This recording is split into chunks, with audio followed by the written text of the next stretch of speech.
नमस्कार साथियों। आज हम शुरू कर रहे हैं कक्षा 7 हमारा राजस्थान का पहला अध्याय वन वन्य जीव एवं संरक्षण। तो चलो बच्चों शुरू करते हैं। कक्षा में आज एक नए विद्यार्थी का आगमन हुआ। सभी विद्यार्थी उसके बारे में जानने के लिए उत्सुक थे।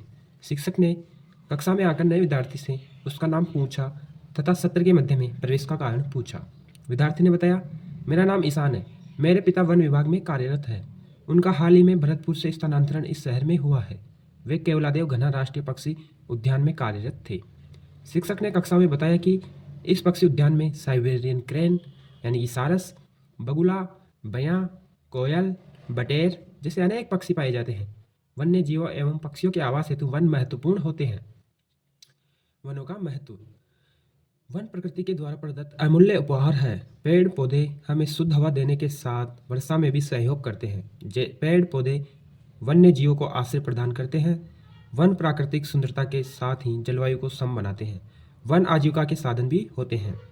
वनों का आर्थिक महत्व उनसे प्राप्त होने वाले उत्पादन से होता है। राजस्थान के वनों से इमरती लकड़ी, ईंधन की लकड़ी, तेंदुपत्ता, बांस, गोंद, खस और कई प्रकार की औषधियाँ प्राप्त होती है। तो खस एक सुगंधित घास होती है, इस बात का हमें ध्यान रखना है। और ये ध्यान रखने वाली एक बात और बता रखी है कि आप के घर एवं आसपास कोई छोटे पेड़ पौधे हो तो उन्हें समय समय पर पानी जरूर पिलाएं। और वनों के प्रकार। राजस्थान राज्य के क्षेत्रफल का लगभग 10वां भाग वन क्षेत्र है। राज्य में सर्वाधिक वन क्षेत्र उदयपुर और सबसे कम वन क्षेत्र चूरू जिले में पाया जाता है। तो ये बात ध्यान रखने की है कि सबसे ज़्यादा वन क्षेत्र उदयपुर में है और सबसे कम वन क्षेत्र चूरू जिले में है। वनों को 3 भागों में विभाजित किया गया है। आरक्षित वन, यह वन सरकारी नियंत्रण में होते हैं।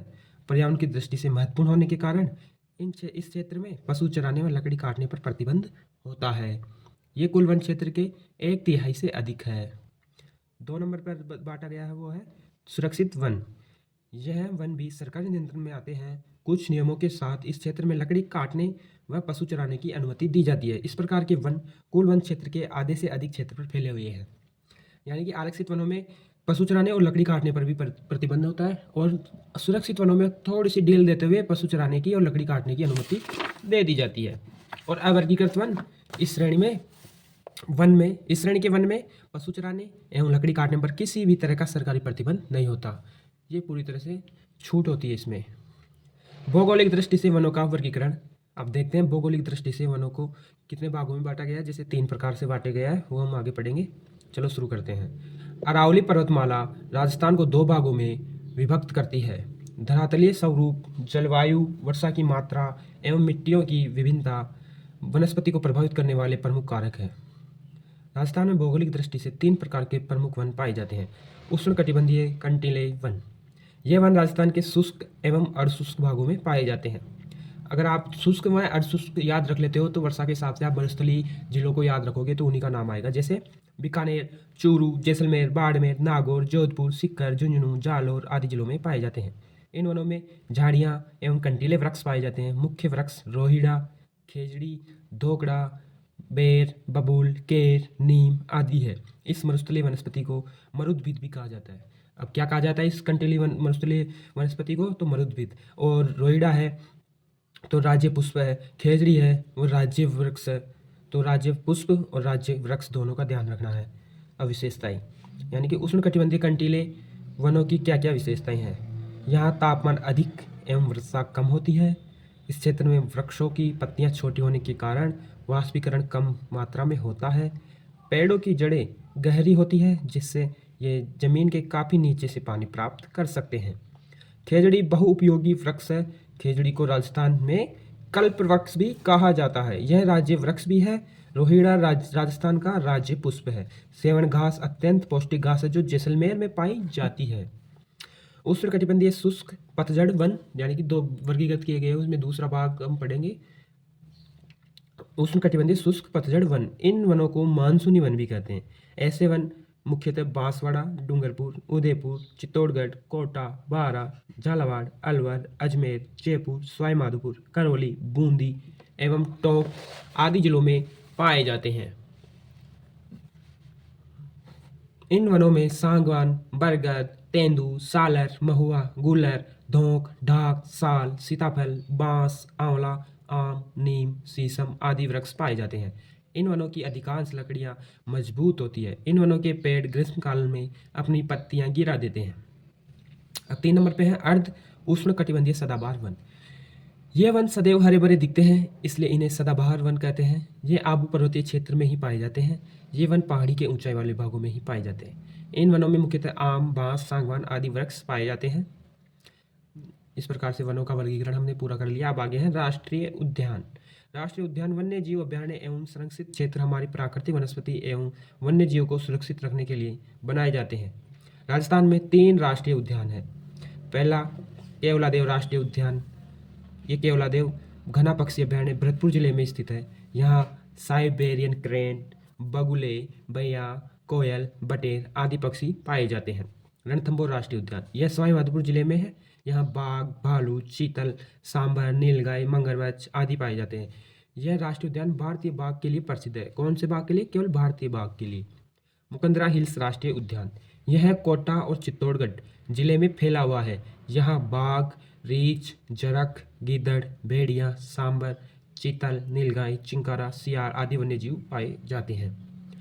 तो इसका ध्यान रखना है। मुकंदरा हिल्स 2 जिलों में है, कोटा और चित्तौड़गढ़ की रावतभाटा तहसील के कुछ क्षेत्र में। अब वन्यजीव अभ्यारण्य देखेंगे। ये थे राष्ट्रीय उद्यान। अब वन्यजीव अभ्यारण्य। अभ्यारण्य का अर्थ है अभयारण्य, यानी कि भय मुक्त वन। ऐसा वन जहां वन्य जीव सुरक्षित रहे, घूम सके। इसी उद्देश्य के लिए सरकार द्वारा वन क्षेत्र को संरक्षित किया जाता है। राजस्थान में कई वन्य जीव अभ्यारण्य हैं, जिनमें से कुछ प्रमुख वन्य जीव अभ्यारण्य तालिका में दर्शाए गए हैं, जो देखते हैं हम। अभ्यारण्य का नाम है एक तरफ जिला है और एक तरफ वन्य जीव है। तो देखेंगे राष्ट्रीय मरु उद्यान वन्य जीव अभ्यारण्य कौन से जिले में है? ये 2 जिलों में फैला हुआ है, जैसलमेर और बाड़मेर में। वन्य जीव कौन कौन से पाए जाते हैं ये देखना है। तो गोडावण राज्य पक्षी है, भेड़िया, सियार, लोमड़ी, चिंकारा, नीलगाई। 2 नंबर पर है केला देवी वन्य जीव अभ्यारण्य। यह भी 2 जिलों में फैला हुआ है, सवाई माधोपुर और करौली। यहाँ पाए जाते हैं वन्य जीव, उनमें है बगेरा, भेड़िया, चीतल, खरगोश। तीसरा कुंभलगढ़ वन्य जीव अभ्यारण्य राजसमंद, पाली और उदयपुर। यह 3 जिलों में फैला हुआ है।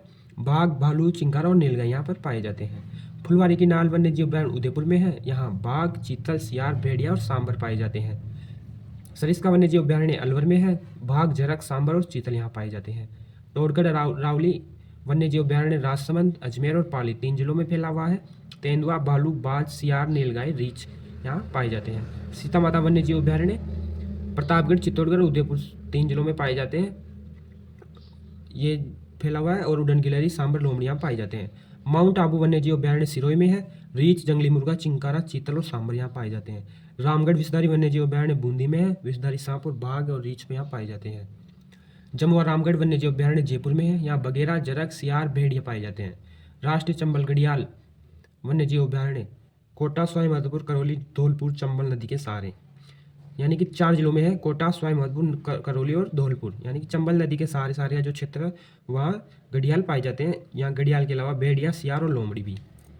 अब ये चित्र दे रखा है राजस्थान का मानचित्र। इससे हमें समझना है कि राष्ट्रीय उद्यान और वन्य जीव अभ्यारण्य कहाँ कहाँ है। तो ये समझने के लिए और नीचे पढ़ते हैं हम। और इन सब के अतिरिक्त राजस्थान में जवाहर सागर अभ्यारण्य कोटा, बूंदी और चित्तौड़गढ़ में है। बंद बारेठा वन्य जीव अभ्यारण्य भरतपुर में है। बेसरोडगढ़ वन्य जीव अभ्यारण्य बस्सी वन्य जीव अभ्यारण्य चित्तौड़ में। ये चिंकारा राज्य पशु की फोटो है। ये पालतू श्रेणी में ऊँट की फोटो है। बस्सी चित्तौड़गढ़ के आयवद में है। सवाई मानसिंह वन्य जीव अभ्यारण्य सवाई माधोपुर, वन्य जीव अभ्यारण्य सवाई माधोपुर, वन विहार वन्य जीव अभ्यारण्य रामसागर, वन्य जीव अभ्यारण्य केसरबाग, वन्य जीव अभ्यारण्य धौलपुर, जयसमंद वन्य जीव अभ्यारण्य, सज्जनगढ़ वन्य जीव अभ्यारण्य, नाहरगढ़ वन्य जीव अभ्यारण्य, शेरगढ़ वन्य जीव अभ्यारण्य बारा, तालछापर वन्य जीव अभ्यारण्य चूरू में स्थित है। राजस्थान में रणथंभौर, सरिस्का एवं मुकुंदरा हिल्स बाघ संरक्षण परियोजनाएं है तथा केवलादेव राष्ट्रीय उद्यान एवं सांबर झील वेटलैंड स्थल है। तो सांबर वेटलैंड स्थल में शामिल है जहाँ प्रवासी पक्षी आते हैं। वन्य जीव श्रेणी में चिंकारा एवं पालतू श्रेणी में ऊंट राज्य पशु है। वन संरक्षण के लिए क्या क्या नीतियाँ बनी है वो पढ़ेंगे। राष्ट्रीय वन नीति 1952 संशोधित 1988 के अनुसार कुल भूभाग का लगभग 33% वन क्षेत्र होना चाहिए। राजस्थान वन राज्य की वन नीति 2010 में राज्य के संपूर्ण भूभाग के 20% को वृक्षाच्छादित करने का लक्ष्य रखा गया था। कितने प्रतिशत? 20%।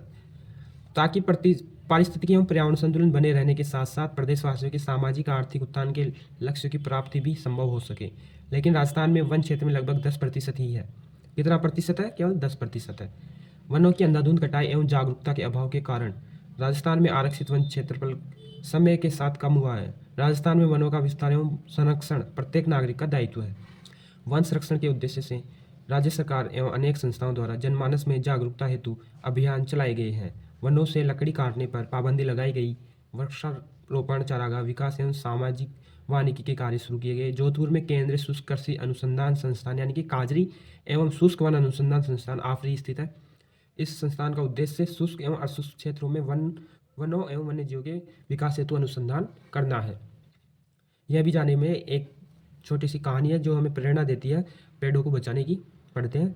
राजस्थान के जोधपुर जिले के खेजड़ली गांव में ठेकेदारों द्वारा वृक्षों को काटा जा रहा था। इन्हें बचाने के लिए उस क्षेत्र के लोगों ने विरोध किया। अमृता देवी बिश्नोई के नेतृत्व में 1730 ईस्वी में 363 स्त्री पुरुषों ने वनों को बचाने के लिए वृक्षों से लिपट कर बलिदान दिया था। अमृता देवी की स्मृति में यहाँ एक मृग उपवन स्थापित किया गया है। प्रतिवर्ष भाद्रपद माह के शुक्ल पक्ष की दशमी यानी तेजा दशमी को यहाँ विश्व का एकमात्र वृक्ष मेला लगता है। इसके साथ का पार्ट कंप्लीट हो गया है और अब क्वेश्चन आंसर पर हम आते हैं। क्वेश्चन आंसर में पहले शब्दावली समझ लेते हैं। वाष्पीकरण, तापमान अधिक होने पर जल का भाप बनकर उड़ जाना। अभ्यारण्य, पशु पक्षी विहार हेतु संरक्षित वन क्षेत्र। सदाबहार वन, जो सदा हरा भरा रहने वाला वन होते हैं। अब है राजस्थान का राज्य पक्षी कौन सा है? इसका जवाब आपको देना है, तो आपको जवाब दे देना है। राजस्थान में सदाबहार वन कहाँ पाए जाते हैं? तो सदाबहार वन कहाँ पाए जाते हैं? आपको जवाब दे देना है। अब मिलान करने का है तो सीता माता वन्य जीव अभ्यारण्य, ये मैं करवाता हूँ। यहाँ क्या पाया जाता है? उड़न गिलहरी। राष्ट्रीय मरु उद्यान वन्य जीव अभ्यारण्य, ये इसमें क्या पाया जाता है? गोडावन। राष्ट्रीय रणथंभौर राष्ट्रीय उद्यान में बाघ। केवलादेवी राष्ट्रीय उद्यान में साइबेरियन क्रेन यानी कि सारस। और इसी तरह से ये लघुतरात्मक प्रश्न है, इनको आप अपने स्तर पर हल करें। धन्यवाद।